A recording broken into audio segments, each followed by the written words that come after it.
이 학기를 시작하면서 우리가 번개 모임 때 한번 뵙고요. 그때 디모데후서 1장 1절부터 5절까지 말씀을 같이 살펴보았는데요. 또 이 학기 시작하면서 여기 현수막에 있죠. 때를 얻든지 못 얻든지 말씀을 전파라는 큰 주제로 디모데후서 말씀을 또 매주마다 함께 나누기 원합니다. 오늘 같이 나눌 말씀의 제목은 진짜 부끄러운 것입니다. 진짜 부끄러운 것. 영화 그 동주에 보면 이런 대사가 나옵니다. 부끄러움을 아는 것은 부끄러운 것이 아니다 라는 말입니다. 윤동주가 살았을 당시가 일제시대 위기 가운데 있었기 때문에 또 엘리트였고 또 좋은 학교에 다니고 있고 청년이었던 그가 나라를 위해서 열심히 무언가를 하지 못한다는 그런 부끄러움을 가지고 있었던 사람이었습니다. 그런데 그는 글로써 또 시로써 자신의 부족하고 연약하고 부끄러운 모습들을 또 가감없이 표현했던 사람이기도 했습니다. 부끄러움을 안다는 것, 그것은 부끄러운 게 아니라는 겁니다. 반대로 후한무치라는 말이 있습니다. 이게 뭐죠? 얼굴이 두꺼워서 수치스러운 걸 모르는 거예요. 낯짝이 너무 두꺼워서 지금 부끄러워해야 되는 본인의 상황임에도 불구하고 몰라 나 모른 척 하는 거예요. 그냥 나는 안 부끄럽다, 나는 내 뜻대로 산다, 내 하고 싶은 대로 한다 라는 겁니다. 다윗이 정말 승승장구했죠. 예, 사실은 그 이세의 아들로 목동으로 그 이세 아들 중에서 막내로 있을 때 그냥 양을 치는 목동이었을 때는 참 존재감이 많이 없던 것 같습니다. 사무엘이 기름을 붓기 위해서 왕을 세우기 위해서 찾아갔을 때조차도 아버지는 다윗에 대한 기대감이 전혀 없었습니다. 가족마저도 그렇게 했을 텐데 후에 블레셋의 골리앗을 물리치고 정말 사울이 죽인 자는 천천히요 다윗이 죽인 자는 만만이다 라는 찬송을 듣기까지 잘 나갔었습니다. 그러다가 어느 때 그의 인생에 이렇게 내리막이 시작되냐 하면 우리아의 아내 밧세바를 범한 후부터 그의 인생이 이렇게 곤두박질 치기 시작합니다. 나중에는 자신의 아들조차도 자신을 죽이기 위해서 쿠데타를 일으키고요. 그 압살롬이 자신의 후궁들과 대낮에 이렇게 욕을 보이는 행동을 아버지가 보아야 했습니다.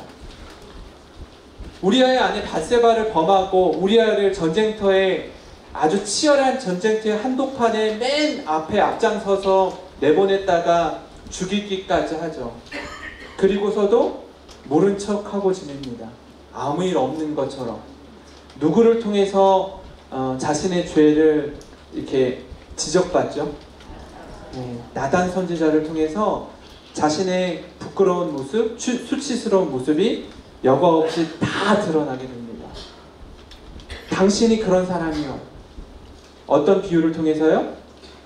양 한 마리 갖고 있는 사람, 그 양을 마치 자기 가족처럼 생각하는 가난한 사람과 수백 마리의 양과 염소와 소와 많은 재산을 가지고 있는 사람의 비유를 통해서 그 부자에게 손님이 찾아왔는데 그 손님을 위해서 양 한 마리 가지고 있는 사람의 그 양을 빼앗아다가 손님을 대접한 거예요.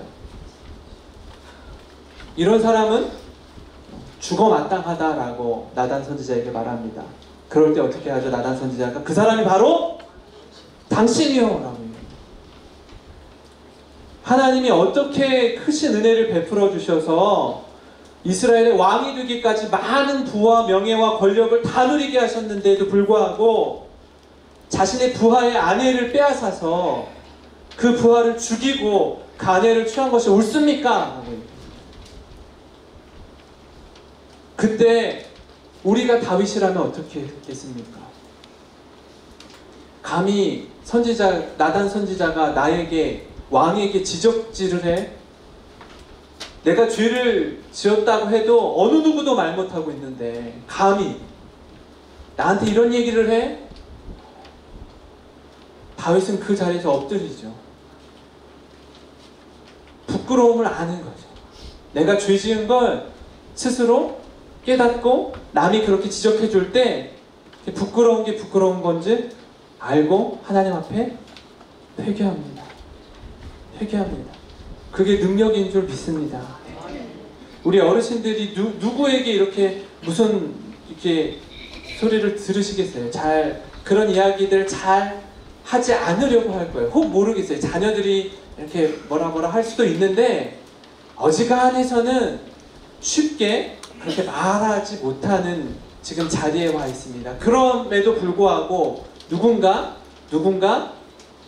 기도하고 또 이러시면 안 되는데 하면서 있다가 누군가 이렇게 아주 조심스럽게 우리 어르신들께 어떤 말씀을 전해 주었을 때 그 사람이 한참 어린 사람이든지 아니면 내 손녀와 손자가 얘기할지라도 그 말하는 대상과 그 나이가 중요한 게 아니고 그 내용이 중요한 거예요. 그 내용이 혹 내가 이렇게 바로 서야 되고 고쳐져야 될 부분이고 잘못하고 있는 부분이라면 어떻게 해요? 네. 그걸 받아들이고 수용하고 용납하는 게 능력인 줄 믿습니다. 이 장면이 그 다윗 왕에게 나단 선지자가 그 사람이 바로 당신이요 라고 말하는 걸 그린 명화입니다. 얼마나 이 앞에서 마음이 무너졌겠습니까? 하나님 앞에 기도하죠. 이게 뭐죠? 여기 있는 게? 예, 오뚜기죠. 오뚜기. 아무리 넘어뜨리려고 해도 다시 일어나고 넘어지는 것 같아도 또 다시 일어나는 오뚜기입니다. 우리가 그저 다윗도 그렇고요. 우리도 그렇고 이렇게 그저 넘어지지 않을 수 있는 이유, 하나님 앞에서 다시 일어날 수 있는 이유는 우리에게 있지 않더라고요. 우리에게 있지 않고 하나님께 있더라고요. 하나님이 다시 일으켜 세우시고요. 하나님이 다시 회복시켜 주시더라고요.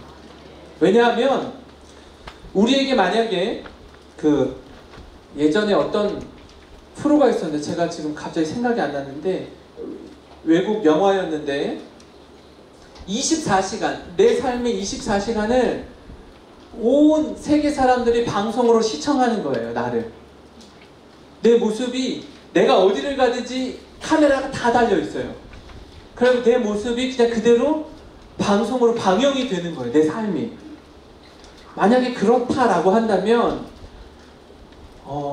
우리의 모든 삶이 방송으로 다 방영되어진다라고 한다면 두렵거나 부끄럽지 않을 사람은 아무도 없을 거예요. 왜냐하면 우리는 기본적으로 내 좋은 모습만 보여주기 원하거든요. 나의 부끄러운 모습까지 다 그대로 드러난다면 하나님 앞에서 얼마나 수치스럽겠습니까? 사람들이 내 본 모습을 다 알고 있다면 이전에 목사님이 그런 말씀하셨어요. 이렇게 담임 목사님이 본인에 대해서 뭐 인터넷이나 뭐 어디에서나 이렇게 뭐라 할 때가 있단 말이에요. 이찬수 목사님을 향해서 뭐라가 이렇게 얘기할 수 있는데 목사님 말하는 거 듣고 제가 깜짝 놀랐던 적이 있어요. 그게 뭐냐면 이 사람들이 나에 대해서 지금 막 말하고 막 욕을 하는데 이 사람들이 나의 일거수일투족을 다 알고 있으면 이보다 훨씬 더 심하게 욕할 거라고. 날 잘 모르기 때문에 요 정도만 욕하는 거라고. 내 모습을 아주 상세하게 다 알고 있으면 지금 욕하는 정도의 수준으로 멈추지 않아요. 잘 모르니까 나의 요만큼만 아니까 요만큼만 욕하는 거라고 이렇게 얘기하시더라고요. 무슨 말씀인지 아시겠죠?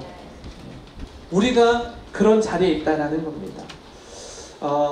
바울이 디모데에게 쓴 디모데 후서잖아요. 이제 자기의 인생의 마지막에 쓴 거예요. 정말 이제 오늘 내일 하는 거예요. 언제 네로 황제가 자신을 죽일지 모르는 상황 속에서 쓰는 마지막 편지입니다. 영적인 아들 또 젊은 목회자에게 쓰는 편지가 디모데 후서였습니다. 그런데 그가 권면을 해요. 너의 속에 있는 은사를 부릴 듯하게 하기 위해 하는 마음으로 이렇게 글을 씁니다. 편지를 합니다. 너 혼자가 아니다.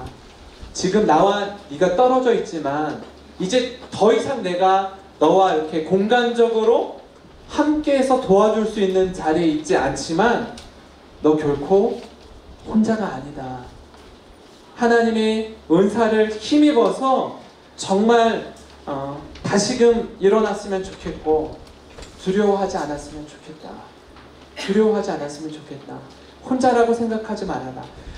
디모데가 사역하고 있는 교회 목회 상황을 봤을 때 결코 쉽지 않았거든요.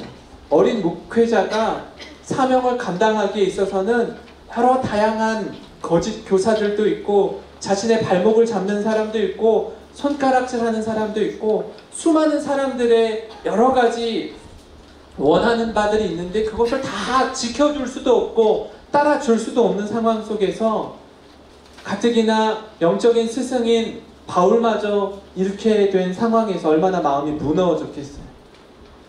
너 혼자가 아니다. 지치지 말아라. 그리고 사명자였던 디모데에게 이렇게 말합니다. 복음과 함께 고난받는 것을 부끄러워하지 말아라. 복음으로 인해서 살아가는 것 때문에 고난당하는 것에 부끄러워하지 말라라고 말합니다. 1장 8절 말씀을 같이 한번 읽어볼까요? 시작. 그러므로 너는 내가 우리 주를 증언함과 또는 주를 위하여 부끄러워하지 말고 오직 하나님의 능력을 따라 복음과 함께 고난을 받으라. 주를 위하여 갇힌 자 되었대요. 주를 위하여. 그리고 바울이 오늘 읽은 말씀에 제가 이렇게 계속 몇 번이고 되뇌이고 읽어보니까 우리는 고난당하는 것, 내 인생에 고난이 닥쳐왔을 때 이 고난받는 것에 대해서 부끄러워할 때가 있어요. 그러니까 고난은 이퀄 부끄러운 거야 라고 생각할 때가 있어요. 그래서 쉽게 남한테 얘기를 못하는 거예요. 내가 지금 어려움을 겪는 것에 대해서. 근데 바울은 보니까 고난당하는 것은 부끄러워해야 할 일이 아니다 라고 얘기해요.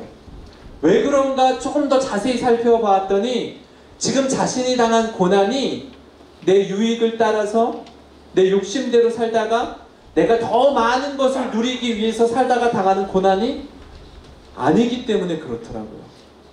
누구를 위하여서 당하는 고난이기 때문에? 주님을 위해서, 복음을 위해서 당하는 고난이기 때문에 부끄러워하지 않더라고요. 우리 행복한 모임 공동체에 속한 우리 어르신들께서도 복음을 위해 살다가 당하는 고난에 대해서 부끄러워하지 않으셨으면 좋겠어요. 그리고 또 하나 곰곰이 생각해 보셔야 되는 건 뭐냐면 내가 과연 복음 때문에 손해를 보거나 복음 때문에 수치를 당한 경험이 있는가에 대한 질문도 스스로 해보셨으면 좋겠어요.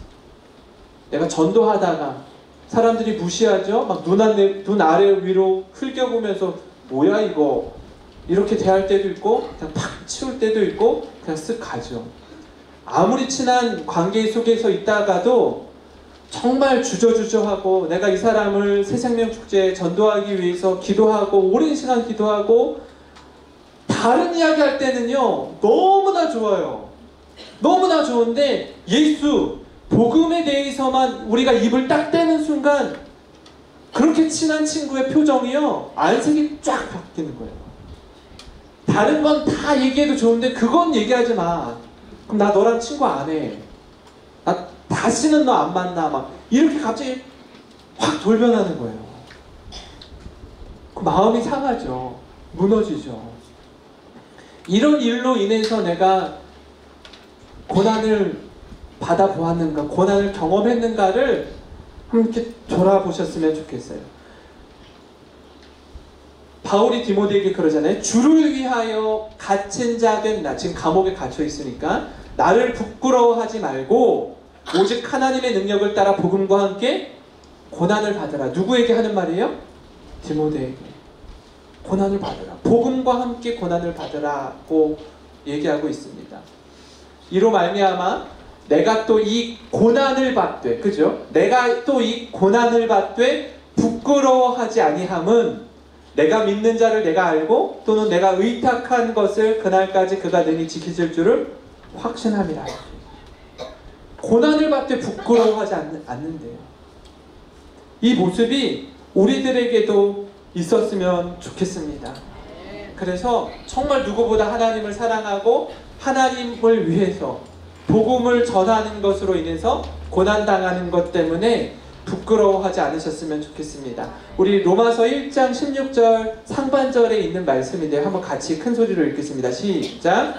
내가 복음을 부끄러워하지 아니하노니 이 복음은 모든 믿는 자에게 구원을 주시는 하나님의 능력이 됩니다. 믿으십니까? 네. 복음을 부끄러워하지 않는데요. 복음으로 인해서 고난당하는 것 부끄러워하지 않는데요. 왜냐하면 복음은 모든 믿는 자에게 구원을 주시는 하나님의 능력이 되기 때문에 그렇습니다. 이 모습이 우리 안에 있었으면 좋겠습니다. 우리 어르신들께서 한 말씀 한 말씀이 사실은 존재로서의 권위가 있기 때문에 자녀들이나 아니면 이렇게 젊은 세대들에게 이렇게 복음을 전하는 것, 또 예수 그리스도에 대해서 전하는 것이 굉장히 힘이 있습니다.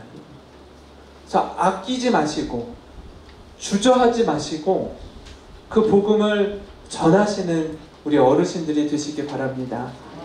사명자가 붙들어야 할 두 번째 말씀은요, 은혜로 부르신 예수 그리스도를 부끄러워하지 말라입니다. 같은 맥락인 것 같아요.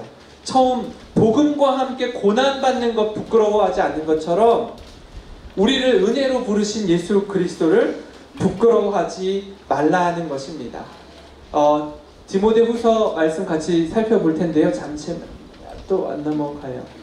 네, 한번 넘겨주세요. 네, 같이 한번 읽어볼까요? 하나님이 우리를 구원하사 거룩하신 소명으로 부르심은 우리의 구원 행위대로 하심이 아니요 오직 자기의 뜻과 영원전부터 그리스도 안에서 우리에게 주신 은혜대로 하심이라. 10절 말씀까지 한번 읽을게요. 이제는 우리 구주 그리스도 예수의 나타나심으로 말미암아 나타났으니 그는 사망을 패하시고 복음으로써 생명과 썩지 아니할 것을 드러내신지라. 아멘. 복음의 핵심은요, 예수 그리스도입니다.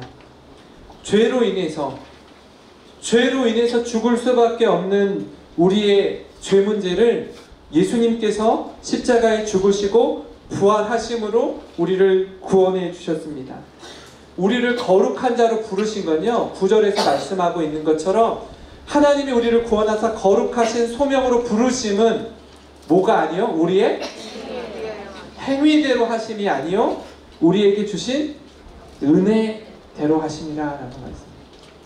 그러니까 행위의 반대의 표현이 은혜입니다. 은혜. 다시 말하면 우리가 어떤 일을 많이 해서 물을 떠놓고 달을 보면서 싹싹 빌죠. 아들을 달라고, 뭐 이렇게 부자 되게 해달라고 싹싹 빌죠. 뭐 100일을 기도를 하고 1000일을 기도하고 하는 것이 아니라, 내가 뭘 노력을 해서가 아니라 하나님의 은혜로, 은혜는 받을 수 있는 자격이 없는 사람에게 주시는 것, 거저 주시는 게 은혜인 줄 믿습니다. 그 은혜를 입었기 때문에 은혜대로 행하시는 하나님께서, 일하시는 하나님께서 우리에게 베푸신 은혜로 말미암아 구원받은 존재가 우리입니다. 그래서 그 은혜를 힘입어서 예수님을 담대히 전할 수 있는 것입니다.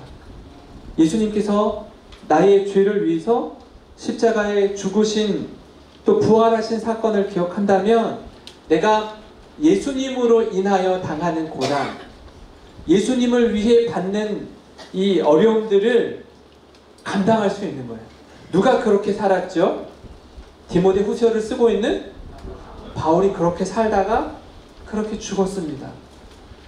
죽음이 목전에 있음에도 불구하고 여전히 힘있게 자신있게 선포하고 외치는 내용이 나를 부끄러워하지 말고 내가 복음 때문에 고난당하는 것을 부끄러워하지 말아라. 예수님께서 은혜로 나를 부르셨고 여기까지 올 수 있었다라고 이야기합니다. 그죠? 네. 그래서 요한복음 1장 14절에 보니까 이렇게 되어 있습니다. 말씀이 육신이 되어 우리 가운데 거하심에 우리가 그의 영광을 보니 아버지의 독생자의 영광이요 은혜와 진리가 충만하더라. 예수님이 어떤 분이신지, 로고스 되신 하나님 말씀으로 세상을 창조하셨는데, 말씀 되신 하나님께서 친히 육신으로 입고 오셔서 이 땅 가운데 오신 독생자의 영광을 보니까 그분의 모습 가운데 은혜와 진리가 충만하더라 라고 말씀합니다. 은혜와 진리가 충만하신 예수님, 그 예수님을 믿고 따르는 것. 왜 바울이 예수님을 더 이상 부끄러워하지 않게 되었냐 하면요, 바울이 예수님을 만나고 경험하고 믿기 이전에 어떤 사람이었죠? 예수 믿는 사람들을 핍박하고 감옥에 넣고 했던 사람이었어요. 그 일에 가장 앞장섰던 사람이었죠. 그 과거를 자꾸 누군가 캐고, 너 과거에 이런 사람이었잖아, 지금 뭐 하는 거야, 웃기고 있어 라고 계속 그걸 지적하고 캐내고 드러낸다면 바울은 설 데가 없었을 거예요. 그죠? 고개를 못 들었을 거예요. 근데 바울을 도와줬던 사람이 있어요. 바울이 사도로서 사역하는 데 있어서 많은 사람들이 팔짱 끼고 의심했거든요. 그 강력한 빛에 의해서 그 바울이 사울일 때에 이름이 바뀌기 전에 시력을 잃죠. 누구를 통해서 하나님께서 이렇게 사울을 만나서 눈을 뜨게 하라고 이렇게 권하죠? 하나님이? 아나니아를 부릅니다. 근데 그 아나니아조차도 어떻게 하죠? 제가 알고 있는데, 제가 알고 있기로, 제가 듣기로는 그 사람이 어떤 사람인지 아는데 별로 만나고 싶지 않습니다. 이렇게 얘기하잖아요. 그리고 가서 하나님이 너로 다시 보게 하신다. 다시 보게 하신다라고 하고 눈을 띄우고, 이게 사명을 감당할 수 없는데 누가 옆에서 도와주죠? 변호하고 도와준 사람이 있어요. 바울이 옆에서 도와줬던 사람이 누구죠? 1차 선교 여행에 갈 때 함께 했던 사람이 바나바죠. 바나바가 옆에서 바울은 이제 이전과 전혀 다른 사람이 되었습니다 라고 변호해 줬어요. 내가 보증하는데 이 사람 정말 이제 예수 그리스도를 완전히 믿고 또 예수님을 전파하는데 이전의 과거의 일을 더 이상 묻지 마십시오. 새로운 사람이 되었습니다. 바나바가 있었기 때문에 바울이 있을 수 있게 된 것입니다. 그의 과거에 사로잡히지 않고 옆에서 동역하면서 도와주었던 바나바가 있었기 때문에. 그래서 정말 우리가 좀 믿음으로 고백했으면 좋겠는 게 뭐냐면, 우리 어르신들의 과거에 사로잡히지 마시고, 이전에 내 연약한 모습에 내가 사실 이랬었는데, 내가 감히 얼굴을 들지 못할 사람인데, 이 사로잡히지 마시고 그 과거를 뒤로 하고 이제 복음을 위해서 힘있게 달려가는 바울과 같은 인생의 갈무리를 하시는, 또 믿음의 경주를 완주하시는 우리 어르신들이 되시기 바랍니다. 갈라디아서 2장 20절에 바울이 이렇게 고백합니다. 같이 읽겠습니다. 내가 그리스도와 함께 십자가에 못 박혔나니 그런즉 이제는 내가 사는 것이 아니요 오직 내 안에 그리스도께서 사시는 것이라.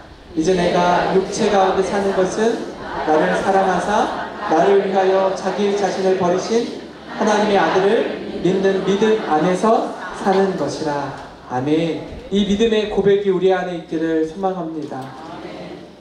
이제 내가 사는 것은 나를 위하여 자기 자신을 버리신 하나님의 아들을 믿는 믿음 안에서 살아가는 우리가 되었으면 좋겠습니다. 마지막으로요, 사명자가 붙들어야 할 것 세 번째는요, 성령의 인도하심을 따라 믿음으로 사는 것을 부끄러워하지 말라는 겁니다. 1장 13절 14절 말씀을 보니까 너는 그리스도 예수 안에 있는 믿음과 사랑으로서 내게 들은 바 바른 말을 본받아 지키고 우리 안에 거하시는 성령으로 말미암아 내게 부탁한 아름다운 것을 지키라 라고 말씀합니다.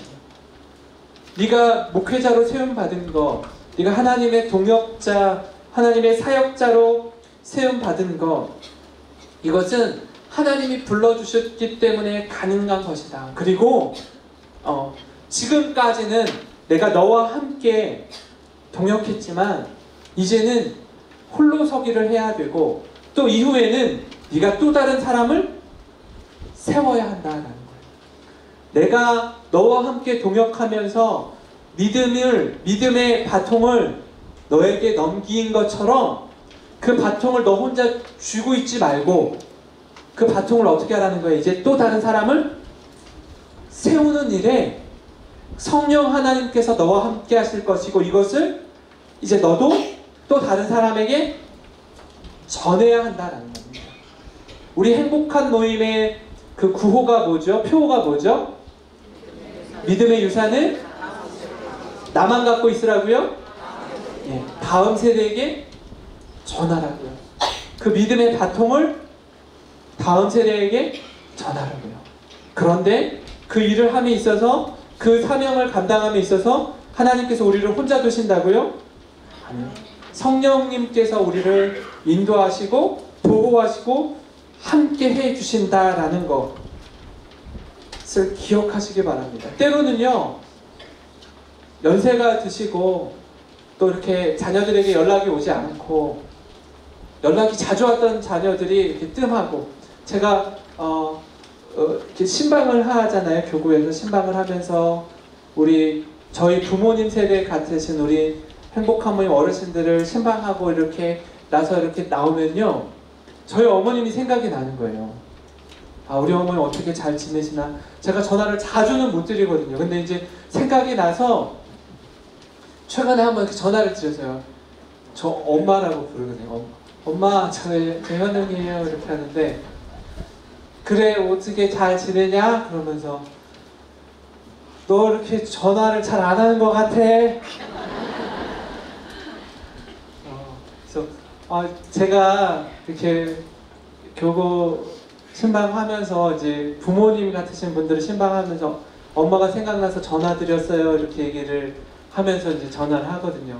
근데 이렇게 연세가 드시면 드실수록 그 자녀들의 이 한마디, 자녀들의 전화 한 통, 자녀들이 이렇게 한번 찾아오는 것이 굉장한 의미가 있으시구나 하는 걸 많이 느끼겠더라고요. 이제 얼마 안 있으면 또 추석이잖아요. 그죠? 많이 외롭기도 하고 또 때로는 서운할 때도 있고 아쉬울 때도 있는데, 그것만, 그 감정에만 사로잡히면 마음이 무너지더라고요.